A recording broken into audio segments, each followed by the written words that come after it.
Hi, everyone. I hope you're doing well and having a good week. Personally, I'm enjoying watching the Olympics, especially the figure skating. My husband, daughter, and I recently watched skaters at the UTC Mall ice rink. And in person, spins and jumps that would be simple for Olympians looked incredible. So today I have some slides to share with you. Today, the title of my talk is a question. Are the Buddha's Four Noble Truths relevant in 2022? More than 2,500 years ago in India, Shakyamuni Buddha delivered his first talk after becoming enlightened. It was called The First Turning of the Wheel of Dharma, where he introduced the Four Noble Truths to a group of seekers that became his first disciples. This was a period of transition in the country between tribal oligarchies to monarchies, the growth of cities, and emergence of rich merchants.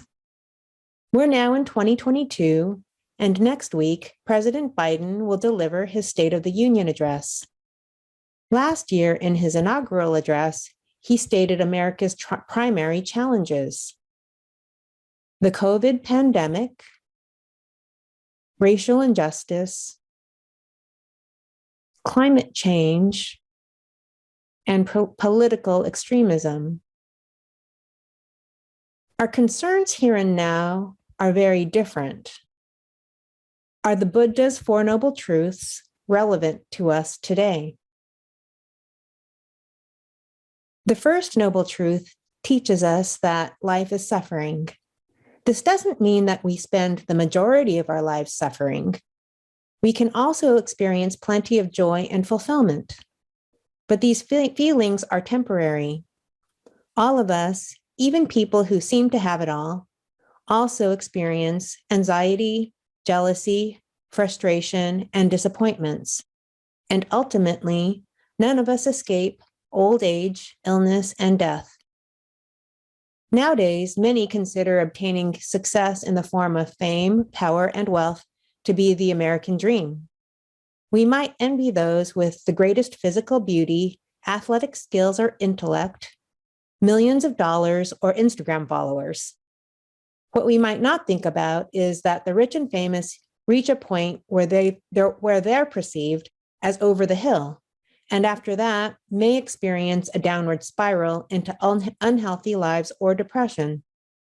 Siddhartha Gautama found that life as a prince, centered around sensual pleasure, left him feeling spiritually empty, especially after he contemplated that he would eventually get older, experience illness, and die. Buddha's second noble truth discusses that the cause of suffering is craving to get what we want or to live forever, because we don't see the true nature of humanity or the world. We cling to a false sense of our independent existence.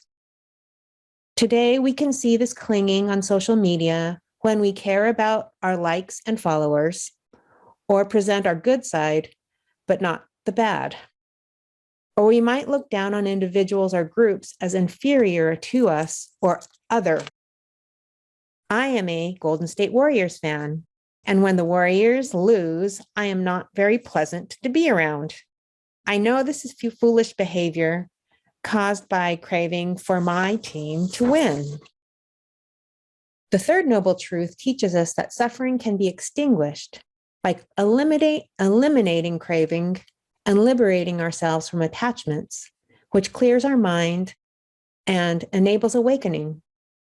The Buddha's profound realization was that he no longer saw himself as being separate and independent, but connected to everything around him in unity with other people, nature, and the universe. We see the relevance today during the process of aging. As we get older, we have no choice but to gradually let go of our self-identity, body, mind, career, and family. Our retired Reverend Kenji Akahoshi talks about going from me to we, which is a step toward understanding non-self. I am part of infinite dynamic causes and conditions. like a wave in an interconnected and ever-changing ocean. The fourth noble truth discusses the way to extinguish suffering, the Eightfold Noble Path. Here I'll touch on the Eightfold Path and its relevance today. Wholesome view. Understanding impermanence and interdependence can lead to a liberating feeling that we're here together on the same team, like the Golden State Warriors motto, strength in numbers. Another result can be the desire to conserve the Earth's environment for our children and grandchildren. Wholesome thought. Developing a broad culture of thinking without desire, anger, or will to harm can lead to greater peace and harmony among individuals, groups, and nations. Wholesome speech.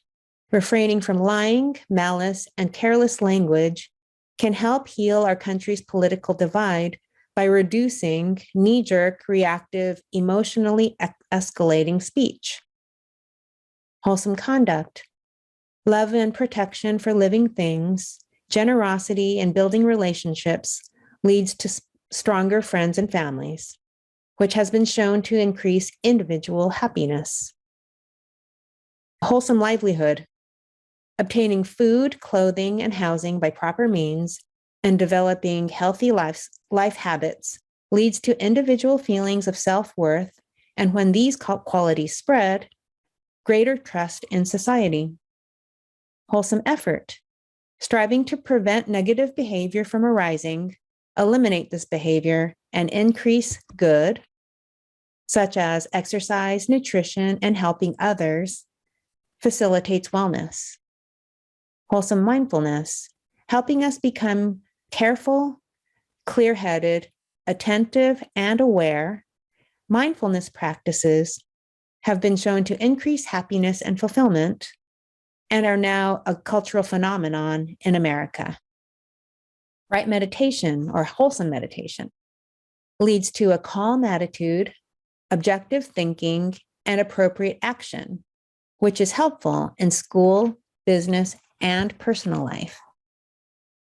So these are practical ways that insights from the Eightfold Path can help us today. From a deeper Buddhist perspective, the Four Noble Truths and Eightfold Path can lead to liberation from suffering and samsaric existence. In 2022, millions of worldwide practitioners seek salvation on this path.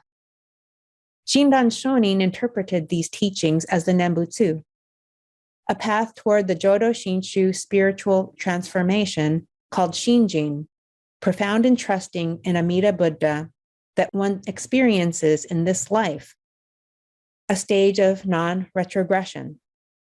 So going back to my initial question, are the Buddha's Four Noble Truths relevant in 2022? Yes, on both a practical and deep spiritual level, for individuals, groups, and nations, including the United States, the Buddha's insight in his first Dharma talk on the Four Noble Truths are just as relevant today as they were 2,500 years ago. Thank you for listening, and I hope you have a great week. Namo Amida Butsu, Namo Amida Butsu, Namandab, Namandab, Namandab, Namandab.